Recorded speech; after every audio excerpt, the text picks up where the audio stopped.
Assalamualaikum teman-teman. Ngomongin apa kita ya? Kalau di Facebook aku itu tuh lagi seliweran lah itu. Masalah anak yang mulutnya bijak ya kan? Inisialnya A.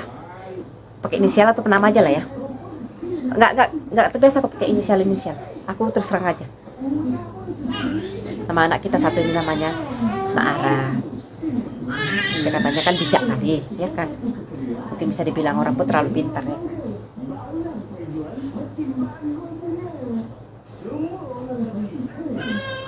Aku pertamanya nggak terlalu ngeh lah masalah Ciara ini, katanya pintar kali katanya ya.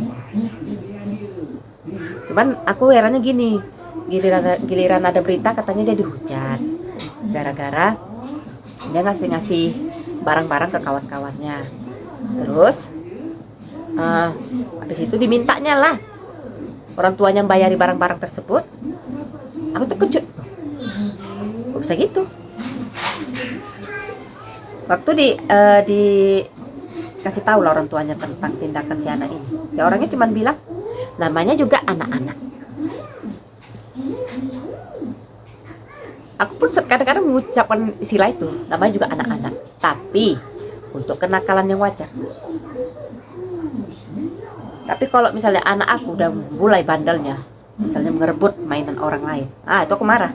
Nggak aku apa namanya, nggak aku anggap normal itu. Nggak mau aku pakai alasan namanya anak-anak. Misalnya gini, anakku nih rebut mainan. Karena waktu itu pernah juga kejadian sama aku. Kesel aku. Kejadiannya gini, anak aku nih lagi main mau mobilan. Mobil dia, ya kan. Belinya pun pakai tabungan dia loh, betul.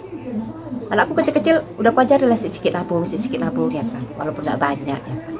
Jadi waktu itu mau beli mainan lah dia, mau mobilan ya, murah ya, 10.000. Nah, belilah mainan 10.000 dari uang tabungan dia, sama duit yang dikasih sama orang juga ya kan.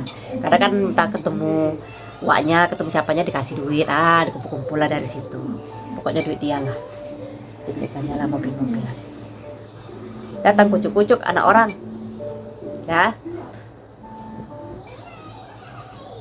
mau ngambil mainan anakku,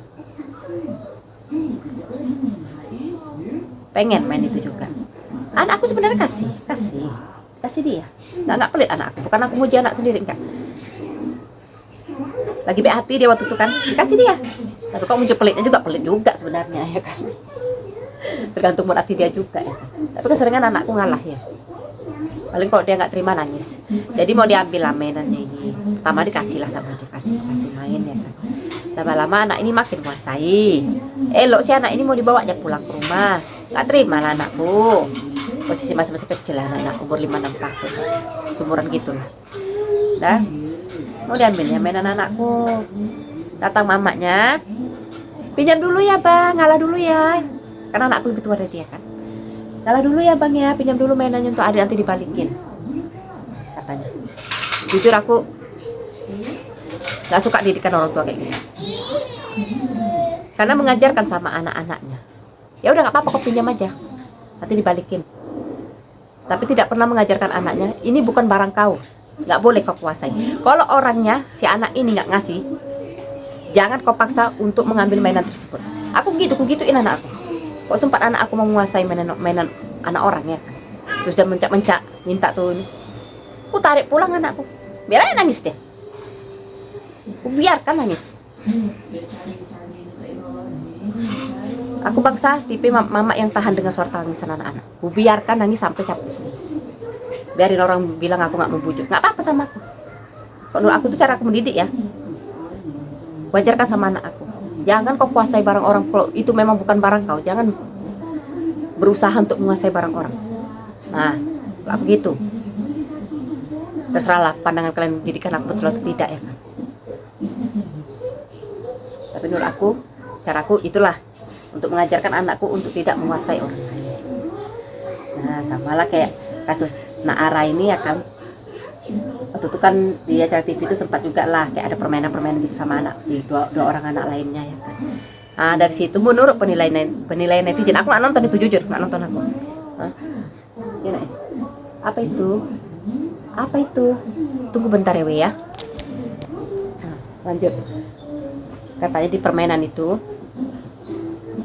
terkesan mau menguasai Naara ini terhadap dua anak-anak lainnya.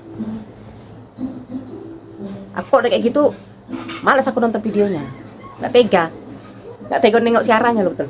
Karena kenapa? Aku yakin, bukan aku busuk hati, tidak. Aku agak meragukan memang kalau anak-anak yang mulutnya terlalu bijak, terlalu pintar, nggak sesuai dengan umurnya. Anak jenius, ada anak jenius, ada.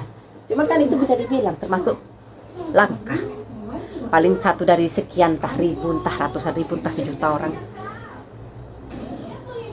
Jadi kalau aku melihat anak terlalu bijak, apalagi macam Naara ini sempat nyenggol-nyenggol masalah jodoh, tahu masalah inflasi, apalagi nyinggung masalah agama, masalah hijab ya kan. Itu aku kok kayak gitu ya dalam hati aku ya. Itu aku nggak nyalakan Naaranya, enggak. Aku cuman herannya apa yang diajarkan sama anak ini sama orang tuanya nah, orang sekitarnya nah, atau mungkin tah tontonan yang ditonton dia nah. Aku agak gini juga ya kan. Kayaknya dewasa kali ya. Memang mungkin kan alasan orang tuanya mereka selalu memperbolehkan Ara tuh untuk bertanya apa saja, mereka akan jawab.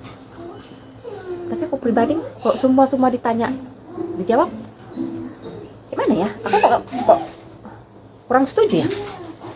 Bagaimana nih seandainya si anak ini bertanya, Mak, aku kok bisa lahir? Aku terbuat dari apa? Bagaimana proses aku lahir? Nah, kayak mana jawabnya tuh? Aku bingung gitu, jujur. Aku bingung. Memang anak aku nggak pernah bertanya kayak gitu, nggak pernah. Cuman aku bingung kok sempat aku tanya kayak gitu, kayak mana? Apa mungkin kita jawab sejujurnya? Ini loh nak, bapak kau giniin mama. Nggak mungkin kan? Apa memang harus? Coba kalian bantu aku jawab. Kok dijawab sejujurnya kayak mana gitu? Menurut aku nggak semua pertanyaan itu harus dijawab untuk anak, maaf cakapnya sekecil Naara ini. Menurut aku ya, kalau hanya pertanyaan ringan, misalnya, Mak, ini kok mobilnya bisa jalan? Nah, itu masih bisa lah ya kan. Awak jelaskan gimana caranya, walaupun mungkin awak nggak ngerti kan. Awak buka scroll Google dulu baru jelaskan sama dia, kan bisa ya kan. Tapi kok tanya, Mak, kayak mana proses aku lahir, Mak? Aku kok bisa ada, Mak? Ayo, gimana itu? Kok dibuat nak dari hubungan ini kan nggak mungkin ya kan?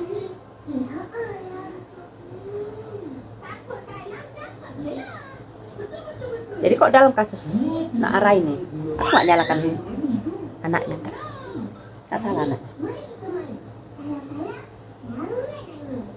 Lebih ke orang sih banyak nyalakan orang tuanya, tapi yang ya aku nggak bilang orang tuanya lah. Pokoknya orang sekitar dia lah, entah orang tua dia, entah uak-uaknya, entah bibinya, tante, apa segala macam, om.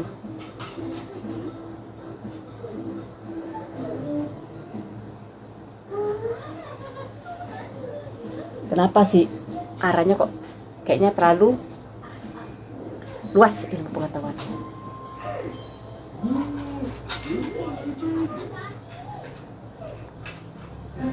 Anak yang terlalu pintar tuh ada. Kayak mana pula tuh anak-anak jenius itu yang misalnya SD-nya cuma 4 tahun dihabiskannya. Aku dulu punya kawan kayak gitu. Memang pintar dia, tapi mulutnya masih kayak anak-anak loh. Nggak kayak Ara gini. Cuman menangkap pelajaran tuh, pintar kali dia tuh. Nanti giliran awak masih kelas 6, dia udah ke kelas 1 SMP dia. Nah, mana itu? Tapi masih SMA ada tamat dia. Ada kawan aku satu kayak gitu. Waktu SD cuma 5 tahun dia menghabiskan waktu. Waktu SMP-nya pun katanya cuma 2 tahun. Aku udah dengar kabarnya. Waktu SMA-nya nggak tahu aku kabarnya. Nah, itulah aku tahu. Pintar kawan aku, pintar. Masuk itu yang percepatan naik kelas itu apa namanya? Kelas akselerasi ya? Aku udah lupa istilahnya itu. Masuk kelas itulah pokoknya dia. Sekejap, tamat dia. Dulu jadi kawan satu kelas awak, jadi kakak kelas awak dia. Itulah kawan aku itu. Ada anak-anak jenis pintar tuh ada. Bukan aku bilang nggak ada. Cuman memang aku nggak mau terlalu mempercayai anak yang kelihatan terlalu jenius. Kalau nggak ternampak depan mataku sendiri, ya kan. Misalnya aku tanya ini dia tahu, tanya itu dia tahu, baru percaya aku. Sampai yang hal-hal yang paling rumit, tapi bukan hal-hal yang berbau porno ya kan. Yang paling rumit ditanya dia bisa jawab, baru percaya. Tapi kan kayak kasus Naara ini kan, mak cakapnya pertanyaan sulit itu kan bapaknya yang nanya. Inflasi itu apa, dia bisa jawab kan. Kan bisa jadi sebelum ada acara itu bapaknya briefing dulu sama nanti nak kalau bapak nanya inflasi itu apa, kamu jawabnya gini ya, bisa jadi. Kecuali kalau hostnya yang nanya. Itu pun bisa jadi kong juga. Zaman sekarang semua bisa setting. Bisa sebelum acara tuh mulai kong dulu sama hostnya. Host nanti kau tanya sama ini sama anakku ya. Aku bukan nuduh hostnya ini ya. Bisa jadi aku bilang. Segala kemungkinan di dunia ini bisa aja terjadi. Zaman sekarang susah nyari orang suci, orang jujur susah. Apalagi di TV nah, di YouTube nah, banyak setting semuanya. Facebook, Instagram, apa-apa. Dunia sekarang dunia tipu-tipu, dunia setting. Sampai anak-anak pun dijadikan alat. Betul nggak aku bilang?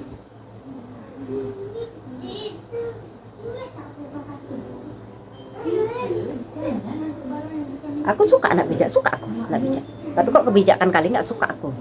Mak cakap nih ya, nah sampai ngomong kotor, apalagi mak cakapnya di Medan nih ya. Aku bukan memburukkan kota tempatku tinggal ya, tidak. Nangis ponaanku. Tunggu ya dek, kita lagi siap. Di Medan nih tau lah kalian bahasa anjing, biba, kontrolisasi, pepsida, itu udah biasa tuh di Medan ini. Kalau aku risih aku dengar, cuman dia nggak biasa lah, namanya tidak sadar. Itu kalau orang tua yang ngomong itu udah maklum lah, ada bekarat deh kan. Lah kalau anak-anak ngomong kadang-kadang aku pun ikut emosi. Muncung kau, aku bilang. Nanti kok udah berantem sama anak, gituinnya kawannya. Oh anjing kau, oh biba kau, gitu-gituinnya kawan. Padahal kok terdengar sama aku marahi, nggak peduli aku udah mamanya. Mulut kau itu, nggak pernah kena cabai muncung kau tuh ya, gituin aja lah. Gak tahu aku tahu tidak mamanya, nggak peduli aku. Karena aku pengen jujur termasuk risih. Kadang-kadang laki aku yang marah, udahlah, namanya juga daerah kayak gitu. Jadi dibiari. Oh enggak lah sama aku, nggak mau aku. Makanya karena sebagian besar orang tahu aku nggak terlalu suka kayak gitu-gitu, terlalu tajam moncong-moncongnya kan. Kadang-kadang kalau misalnya ada pertemuan keluarga atau apa, orangnya hati-hati ngomongnya, jangan sampai mengucapkan kalimat nggak pantas depan mataku, karena aku pasti merepet aku ya, walaupun itu mbak sepupuku sendiri, nggak peduli aku. Ponakan aku aja begitu digarai lah sama tetangganya, pas ada aku pula namanya bapak-bapak kan, misalnya ponakanku misalnya Mawar lah, Mawar jelek kali kau bau belum mandi, kontrolisasi kau, gitu inya pula lah si bapak tua. Nah itu aku nyalakan mbak aku tuh. Itu aku marah aku ya kan. Apa yang kulakukan? Pas pula ada saus sambal itu, aku cocolan kemuncongan poncong ponakan aku tuh, nangis ya. Apa peduli aku. Mbak sepupu aku marah nih aku. Mbak sepupu aku nggak marahin aku, cuman mukanya lain, nggak peduli aku. Aku cocol kan, jengking dia nangis. Bu ini jahat katanya. Biar aja aku bilang. Memang jahat Bu ini, kenapa emangnya? Gitu kan aja. Makanya moncong kau jaga. Terakhir aku marahin mbak aku. Mbak pun kalau anaknya ini tolonglah kasih cabai moncongnya itu. Ajari anaknya tuh ucapan tak pantas itu. Bukan mbak dek katanya rasanya. Orang-orang sekitar ini kan sering ngomong gitu, jadi ikut-ikutan dia. Mak cakapnya anak aku apa kayak gitu mbak? Aku balik kan lagi lah. Apa anak aku kayak gitu? Anakku tinggal sama dengan dirimu di daerah yang sama, di daerah yang banyak orang-orangnya mulutnya kasar, suka mengucapkan kalimat nggak pantas. Tapi kenapa anakku bisa misalnya bisa jauh dari kata-kata itu. Karena aku tegas. Ya mbak seharusnya gitu, anak kalau udah ngomong kotor, ngomong jorok kayak gitu, cabe kan moncong ya, tapok moncong. Biar aja dibilang orang kita kejam ya kan. Tapi kejamnya bukan berarti tapok kan sekali, gila. Tapi kok bolak-balik gitu ya jangan. Nyiksa itu lagi namanya. Tapok kan aja pak. Kalau cocol kan cabai kemoncong itu, biar lagi jerit, biarkan, jangan kasih air minum putih sampai diampun, ampun. Nah kita bilang jangan ulangi lagi ya. Pokoknya kalau kau besok buat kayak gitu lagi, mak buat lagi kayak gitu. Saus sambal kau udah tahan, besok mak ganti cabai rawit. Gitu gitu anakku.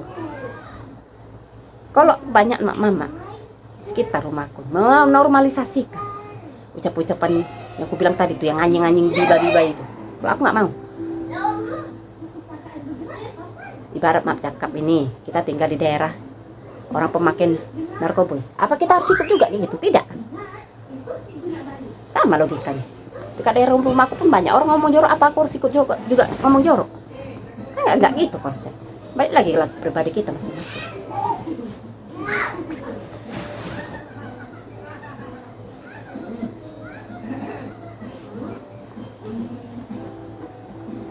Balik lagi ke kasus Naara tadi ya. Itu orang tuanya udah klarifikasi lah, katanya memang orang itu memang membiasakan sama si Ara untuk boleh bertanya apa aja. Nah ini saran aku ya untuk orang tuanya, boleh kalian ini menjawab apa saja pertanyaan si Ara, tapi kalau pertanyaannya itu udah menjurus ke hal-hal yang terlalu dewasa untuk dirinya, baik disaring-saring lah. Nah mana pertanyaan yang pantas dijawab, mana yang tidak. Nah kalau menurut aku, misalnya sempatlah anak aku bertanya masalah cara membuat anak itu ya, memang anakku memang belum pernah bertanya gitu. Kalau seandainya gimana cara membuatnya, nanti suatu saat nanti tahu, nanti belajar juga nanti di sekolah.